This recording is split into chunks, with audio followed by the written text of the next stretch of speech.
Bienvenida o bienvenido a esta exploración. Hoy vamos a meternos con un documento bastante singular, ¿no? Se llama Santos y Arquetipos. Describe el modelo educativo de un bachillerato, el Alfredo Bufano. Parece un resumen interno, algo así, con un enfoque humanista muy definido. Nuestra idea es, desmenuzar un poco esta propuesta pedagógica. Porque es llamativa, ¿eh?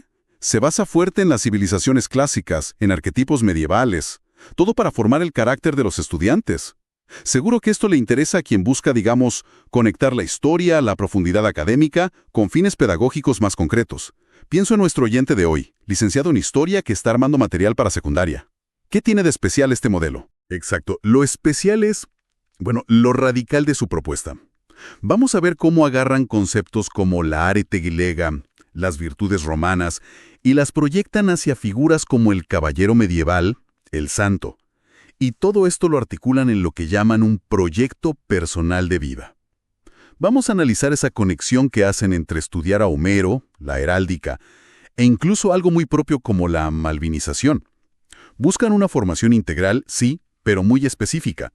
Es, en el fondo, un intento de construir un modelo educativo que funcione como una especie de baluarte cultural frente a una modernidad que ellos, claramente, rechazan. Suena a una visión con una agenda muy clara. Sí. Bueno, vamos a desempaquetar esto. Empecemos por la base que ellos mismos proponen, ¿te parece? Ese humanismo de raíces clásicas. El documento arranca fuerte, ¿eh? Habla de humanismo centrado en Grecia y Roma. Mencionan arete, paideia. A ver, para alguien que piensa en cómo enseñar historia en secundaria, ¿cómo se baja esto al aula? ¿Es solo leer clásicos o hay algo más? No. Va mucho más allá. Significa que estudiar a fondo los clásicos greco-latinos no es una materia más, es el cimiento de todo. Citan a Homero, la Ilíada, la Odisea, pero no como simple literatura. Son la fuente de los verdaderos hombres, dicen. Héroes movidos por el honor, la virtud, modelos explícitos. Modelos a seguir, entonces. Exacto. La práctica pedagógica busca la mímesis, la imitación. O sea, quieren que los alumnos identifiquen esas virtudes griegas clave y aspiran a ellas. El arraigo a la polis, entendida como comunidad, pertenencia, la valentía, no solo física, también moral, y ese amor a la verdad que ven como el origen de la filosofía. Entiendo. No es solo saber historia, es formar el carácter usando ejemplos antiguos. Una formación moral, digamos. Captado el punto de Grecia. Pero después se mueven a Roma. Es interesante ese cambio, ¿no? De los héroes griegos a la virtud cívica romana. ¿El documento lo plantea como una evolución o van picoteando rasgos de cada civilización para armar su propio ideal? Yo diría que es más lo segundo. Van seleccionando. En Roma, el foco se corre un poco. Se va más a los principios éticos, morales, para la vida en sociedad. El documento subraya mucho el patriotismo, amor y deber hacia la patria y el arraigo a la tierra. Los ven como pilares de la cultura occidental que quieren conservar. ¿Y el objetivo pedagógico ahí es? Es claro, que el alumno reconozca y valore en ese ciudadano romano idealizado que presentan. El amor a la familia y a la patria, el aprecio por el trabajo del campo, la austeridad. Y la práctica de virtudes cívicas, la justicia. Construyen como un arquetipo del campesino soldado romano. Una figura muy potente. Exacto.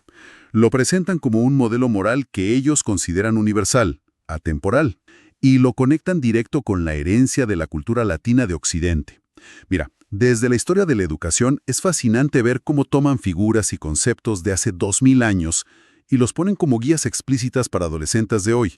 Buscan una continuidad histórica muy marcada, casi un linaje moral, ¿viste? Saltándose siglos de cambios. Para un profe de historia, analizar cómo y por qué hacen esta selección y esta presentación tan idealizada es en sí mismo un ejercicio pedagógico interesante. Y de esas bases clásicas saltan a una aplicación muy concreta. Y, hay que decirlo, bastante original. El proyecto personal de vida, materializado en un escudo personal, modelado en escudos griegos o romanos. Pasar de virtudes abstractas a un objeto tan tangible es un salto pedagógico fuerte. ¿Cómo funciona eso exactamente? Es una herramienta central para ellos, sí, cargada de simbolismo. Insisten mucho en que no es una simple actividad de plástica o de historia militar, ¿eh? El objetivo es que el alumno, mientras diseña su escudo, haga un ejercicio de introspección guiada para descubrir y plasmar símbolos de los aspectos fundamentales y trascendentes de su vida, dicen. Ajá. Lo clave es que tiene que conectar esos símbolos personales directamente con las virtudes que estudiaron en Grecia y Roma.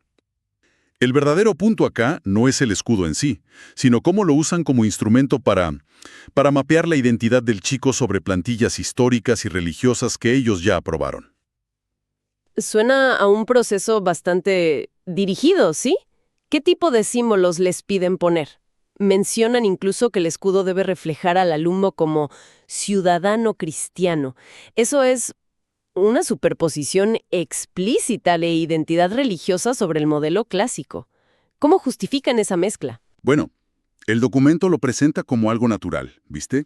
Bajo el lema Fe, Familia y Educación. Detalla qué tiene que incluir el escudo. 1. Elementos del mundo griego o romano, según el modelo que elijan. 2. Aspectos personales que consideren trascendentes. Y sí, tiene que reflejar al alumno como parte de su familia, de la escuela, de la comunidad y, explícitamente, como ciudadano cristiano. Entiendo. Incluso piden simbolizar el trabajo de los padres, el arraigo familiar, vinculándolo a las virtudes clásicas. Y además, tienen que relacionar virtudes de héroes de la Ilíada o la Eneida con su propia vida. Es un ejercicio profundo, ¿eh? Le exige al adolescente conectar su realidad más inmediata con grandes narrativas históricas y religiosas, pero bajo una guía muy específica. Es una carga de significado enorme para un proyecto escolar realmente. Y mencionan que esto no termina ahí, sino que evoluciona. Pasa a la heráldica medieval a partir de segundo año. Exacto. El proyecto va creciendo con ellos, digamos, acompaña el currículum. Lo que empieza con hoplitas y legionarios, después se transforma en estudiar blasones, linajes medievales, pero siempre manteniendo esa idea del escudo como emblema personal de identidad y valores. Y acá el documento se pone, abiertamente polémico. Lanza una crítica muy directa al mundo moderno.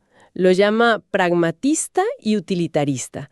Lo acusa de promover falsos paradigmas o ídolos con la propaganda, el materialismo, el consumismo. Es una declaración de principios muy fuerte para un proyecto educativo, ¿no? Es que ese es el núcleo de su justificación.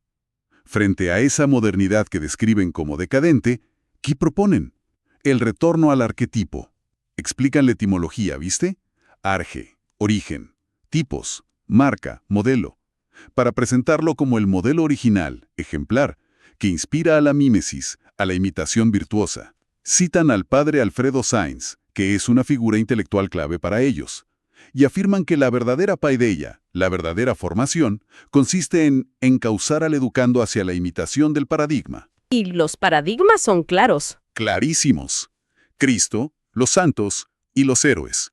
Lo interesante, pedagógicamente hablando, es que no solo enseñan historia, la usan activamente para moldear las aspiraciones de los estudiantes. Les presentan modelos que consideran puros contra lo que ven como influencias corruptoras de la modernidad.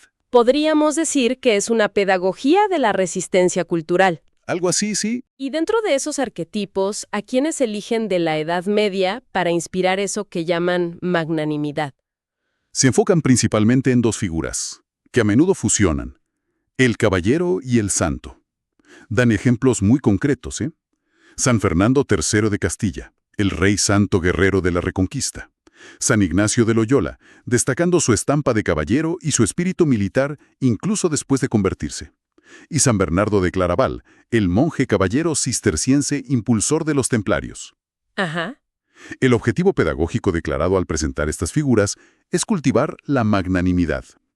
La definen como la apertura del espíritu a lo sublime y la atención del alma a las cosas grandes. Buscan inspirar grandeza de ánimo a través de estos ejemplos. ¿Y el escudo personal sigue evolucionando con esto? Claro, el escudo medieval, con toda su carga de honor, linaje, deber, se convierte en la nueva plantilla para ese proyecto personal. Se refuerza la idea del escudo como emblema de identidad y de compromiso con un código de valores específico. Para alguien que enseña historia, Este es un caso de estudio fascinante. Muestra cómo se pueden usar figuras históricas no solo para dar información, sino con una intención explícita de formación moral, presentando versiones muy particulares de esas figuras. Y el círculo parece cerrarse conectando todo este viaje, Grecia, Roma, medioevo, con el amor a la patria. Y ahí introducen un término propio, malvinización. ¿Cómo define el documento este concepto en su contexto educativo? Parece un elemento muy específico, muy contemporáneo, para culminar un recorrido tan histórico. Lo presentan como algo vital, y lo concretan a través del contacto con lo que llaman la verdad histórica sobre Malvinas. Esto incluye testimonios de excombatientes y ciertos trabajos académicos que ellos seleccionan. Pero el propósito es claro: promover el estudio de modelos de arquetipos que lucharon por la fe en la patria.